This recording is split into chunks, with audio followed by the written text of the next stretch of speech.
How to get rid of an accent.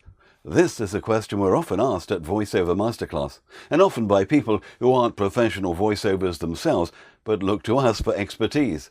There's a free PDF checklist you can download for this, by the way. Just click the link, no email or anything needed. The thing is that if you're living in a country that's not the one you've been brought up in, and you're trying to communicate better with everyone, you shouldn't really think about it as getting rid of or losing an accent. Us professional voice actors do our best to actually learn accents, as many as we can, so that we have a variety of voice recording work. For me, for one script, I may be asked to sound like a BBC documentary narrator.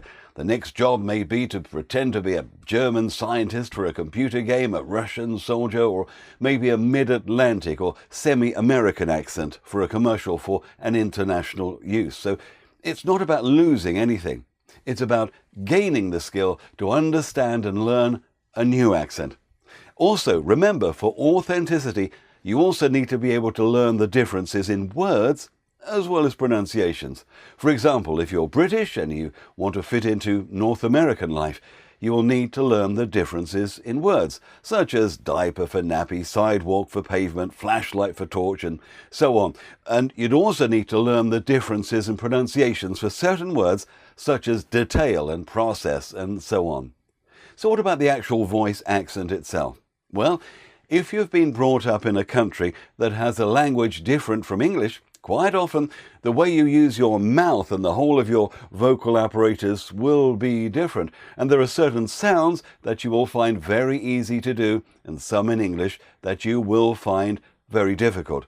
Some languages use the back of the throat a lot and some not, so you need to understand how to adapt the way you speak in some circumstances. It depends on where you've been brought up. It works the other way too, of course, if you are a native British person and you wish to live in Germany or Austria. No matter how well you've learnt the German language and all the colloquialisms and so on, try saying over the bridge or über die Brücke in the English language. You see, the U umlaut sound simply doesn't exist at all in English, so you have to learn it. It's very hard. Oh yes, you're laughing now, you Germans. You see, you've got something that we haven't got. We've got things you haven't got. Now, rather than spend time here going through all the various countries, there are a lot of good resources on the web to identify what these particular voice characteristics are for many countries' native languages on websites such as pronunciationstudio.com and so on. Next, even if you're not an actor or don't want to be, just pretend that you are, and it will help you enormously. Imagine that you've got a starring part in a movie pretending to be a native of that country. First of all, you need to identify what type of voice you have, and then find a recording. It may be on YouTube or a news website or whatever.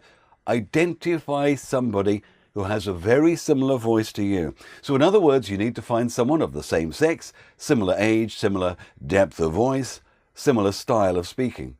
However, this person needs to have an accent that you want to emulate. Take one phrase or sentence at a time and really analyze this section of speech. If you happen to have any audio processing software, like us voiceovers have, just look at the waveform, look at the peaks and the troughs, the timing of the words and the gaps between the words. You see, these considerations are just as important as actually how you say the words. English speakers often speak with a lot of light and shade, and it comes to timing the syllables and the words. The spaces between words in English quite often are dramatic, darling. Whereas in many Latin languages, every syllable seems to have the same time and emphasis. People also tend to speak faster in certain countries. The melody of speech is different in many cultures. So that's why you need to analyze in great detail phrases from the country you want to sound at home in. Let's say I wanted to sound like a BBC Radio 4 announcer. I would find a recording of a radio announcer and play it back. BBC Radio 4. Now the news at 6 o'clock. Then I'd hear it again and again, then repeat this phrase along with it, and then stop the playback and record it just myself into another machine. What does it sound like? You need to do this again and again with various phrases that you've found from the person you want to emulate, and you will discover that certain phrases you get absolutely right. You sound very authentic, and they completely work for you in every way. So, take note of what these phrases are that you can perform very well. These will become your anchor phrases. They will help you to program your mind when you're about to speak. So, once you've memorized these phrases that you get absolutely right in your training, in real life, you would say these anchor phrases under your breath before you open your mouth to others. Saying one of your anchor sentences will help your brain to stay in the zone of that accent, and you should be able to stick to the accent in conversation far better. They don't have to be long anchor phrases.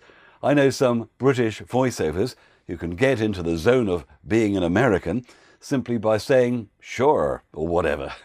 If you're a Monty Python fan and you have to do a comedy French accent, no doubt one of your anchor phrases would be, "Oh yes, it's very nice," or whatever. You see, these anchor phrases should really work for you, and over time, if you continue your training doing this, you'll get more and more of these anchor phrases in your repertoire, and soon you'll find you won't need to use them anymore before you speak, and you'll be naturally in the zone all the time. Long term, you need to listen to podcasts on the go with headphones on in the bus, train or whatever. Keep the radio on at home with the accent you want to learn. In Great Britain, for example, you would have BBC Radio on or LBC. You need to totally immerse yourself in the language and the accent. And it's amazing how quickly your brain will soak this up. And together, with regular practice, you will really crack this. Well, I hope you found this useful. If you'd like to know more about the wide variety of voice training courses that we have, please go to www.voiceovermasterclass.com or check out our Patreon channel. Thank you for watching.